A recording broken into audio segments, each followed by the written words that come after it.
So Desert Palm Achievement Award, that sounds like a retrospective of just the most amazing work ever. And you certainly have made some great films over the years. What do you think it was about the King's Speech that made people say? I think the magic of storytelling it's a bit of a mystery. When we timed this well, didn't we? It's taking a story that you think you don't care about and making you think it's about you. It's something not great novelists pull off, you know, good filmmaking can do. And it's, I still haven't quite solved the mystery of this, but it's just a cracking good story. It's about very real people, and they literally are real people. And I think the fact that it's rooted in truth, in historical fact, means that it has eccentricities and quirks about it that you wouldn't think up. You know, Tom Hooper said this, the director, and, you know, the fact that Bertie has to give his speeches, that the King has to give his speeches not in the room it looks as if he's giving them in, but in a back room, standing up with the window open, which you would counterintuitive to radio, you know, with his jacket off, with a desk propped up on school books, redecorated personally by the therapist. Now, that we understood that because we found the diaries of the therapist, and that's exactly what they did, because that's what the King needed. We wouldn't have thought that up. Now, that's just one example of all sorts of little textual details that I think that fills it up. And you know, I've read all kinds of books which I think, you know, this area of life wouldn't interest me, and by the time you're 10 pages in, nothing could interest you more, and I think it has that quality. You said that it's about finding a role and finding in it somewhere that makes you believe that it's about you. Was there anything about this role that you could identify with, or that you did by the end of the filmmaking process? Yeah. I mean, it's hard to decide what.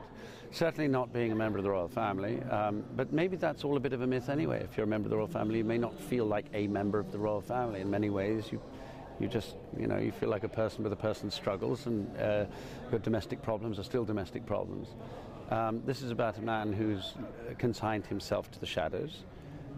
He's reached midlife, having written himself off, and he struggles to communicate. He has problems with intimacy. Now, that you don't have to be, you know, the second son of the heir apparent in 1937 to have those problems. That list of problems can apply to an awful lot of people. And I think there are certain things which are contagious in storytelling. I think fear is contagious, as is laughter. You know, if a very, very frightened person can make you feel frightened. You know, a very witty person will make you laugh. And those things are sprinkled through the story. A very warm person makes you feel warm. And I think part of the magic of it, frankly, is Geoffrey Rush's character. I think that's largely why it works as well as it does. Otherwise, it would be a long catalogue of suffering. And Geoffrey is like a guardian angel. He's the person you long for as your guide and your teacher and your mentor, and the guy that's got your back, and somebody that will never give up and will look out for you. However, you know, even if you treat him badly and reject him, reject his help, he'll come back. And Geoffrey has this extraordinary warmth and humor and a slight sense of mischief, you know, even in the most serious circumstances. It's more than a slight sense of mischief. And I think he's, in some ways, I really think he's the heart of it, and why it works so well. It sounds like this was a group experience. Do you find that it's more interesting to be a part of films in which you're really brought up by other supporting characters, or even ensemble pieces? I was just thinking of one of my favorite movies that may not be quite as serious, but Love Actually is really a movie that strikes a chord with a lot of people because, as you said, they can see themselves in any one of those characters. Yes, it's certainly easier if you're working with a group, because we feed off each other. I mean, you get a lot of it for free, really. If you've got a brilliant actor opposite you, you know, I think there's a myth among bad actors that a good actor will show you up as bad. It's not true. A good actor will always make you look better, but it's also more fun. You actually can thrive on that energy, you can feed off it, and so much of it's a free ride if you've got somebody wonderful opposite you.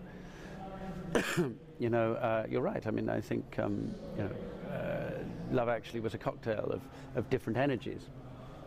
The film I did last year, Single Man, was a very solitary experience most of the time. But when Julianne Moore showed up, or when the guys showed up and I had those scenes, suddenly it was a walk in the park.